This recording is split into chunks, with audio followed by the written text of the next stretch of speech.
Our first job when evaluating an integral is to figure out which of the three integral rule templates we'll be using. And in my integrand, I don't see an e to the t. I don't see a fraction. So we must be using the reverse power rule template. So I have it written here. And in class, we wrote it using the variable x. Here, my integrand is using the variable t. So I can replace all of these x's with t's. So it'd be t to the n dt, and that would equal t to the n plus 1 divided by n plus 1 plus c. But again, the key to this template is that your exponent n is going to be a constant, and your base is going to be a plain variable. Those two conditions must be met to use this template. So I need to make this integrand look like a plain variable base raised to a constant exponent, and the variables all have to match, and that's going to require u substitution.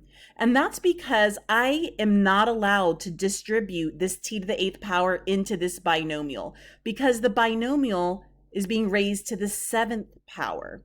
If there was not an exponent 7 around that binomial, so if I just had t to the 8th being multiplied to 5 plus t to the 9th, then I could totally distribute that t to the 8th into that binomial and just not need u substitution whatsoever. But we're not allowed to distribute. So what we're going to do is we're going to focus on this binomial base.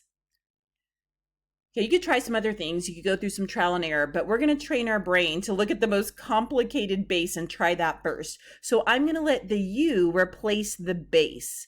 So I'm going to let u replace the 5 plus t to the 9th.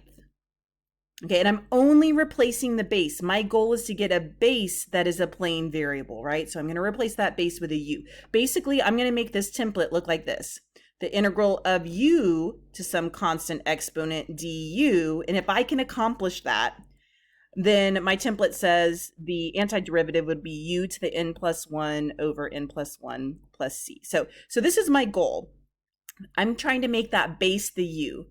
So this binomial base, I'm setting that equal to my u. Now I take the derivative of u with respect to t. The derivative of 5 is just 0. Then I use my power rule on the t to the 9th power, so that would be 9t to the 8th power. So I don't really need to write that 0 there. Okay, so du is going to equal to 9t to the 8th dt. Okay, so to get the du, I need a 9, a t to the 8th, and a dt. So let's go investigate my integrand up here, my integral, and see what I have. Okay, I have the dt. I have that right here. I have the t to the 8th. I have the t to the 8th right here. I'm missing the 9.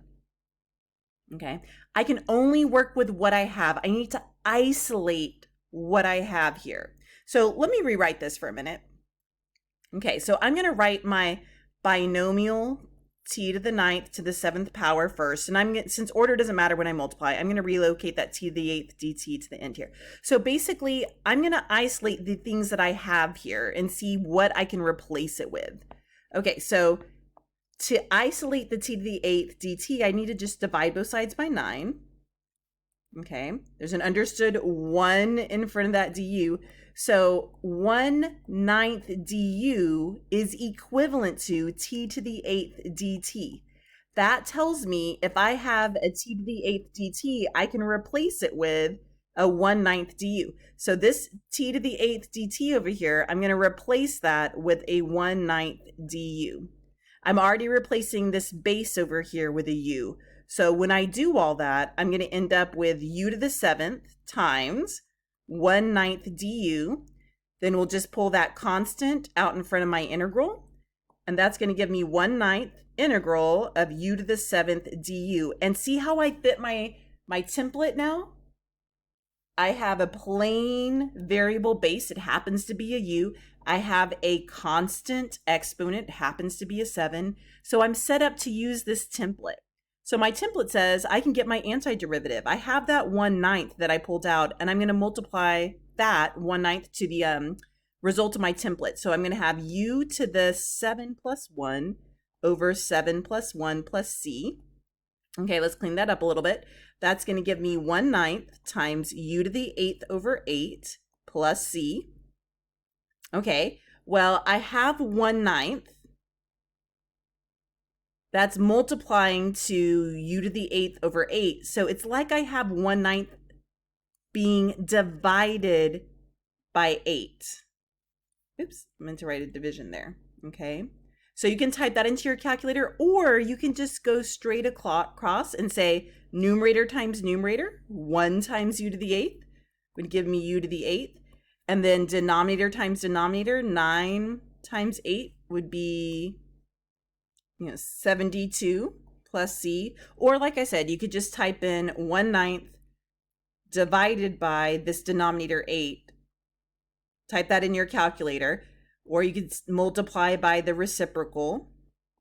Either way, you're going to end up with a 1 over 72. And I could pull that 72 out of the denominator and use the understood 1 in the numerator to get, 1 over 72 u to the 8th plus c. Okay. And now we just have to unsubstitute the u. What was our u? I forgot.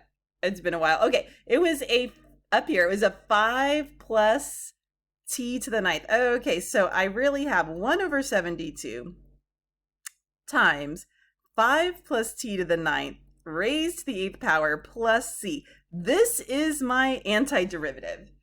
If I take the derivative of this, I should get my original integrand back. It might take some simplifying to get it. I don't know. Let's see what we get. Let's just try it.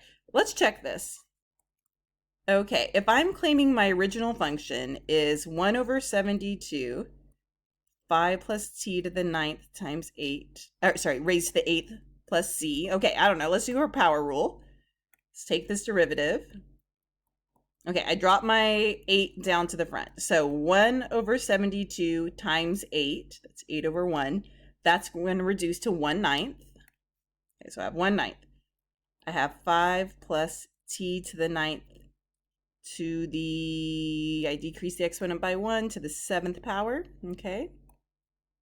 And then I have to multiply by the derivative of the base. And then the derivative of the constant c is just 0. Okay, so what do we have here? Let's see. We have 1/9, 5 plus t to the 9th raised to the 7th power, times the derivative of this base is just 9t to the 8th power. And I don't have to write the plus 0. Well, I can see that the 1/9 times 9, that's going to multiply out to 1.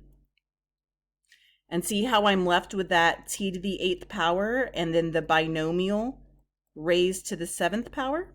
Let's see if that matches my original integrand.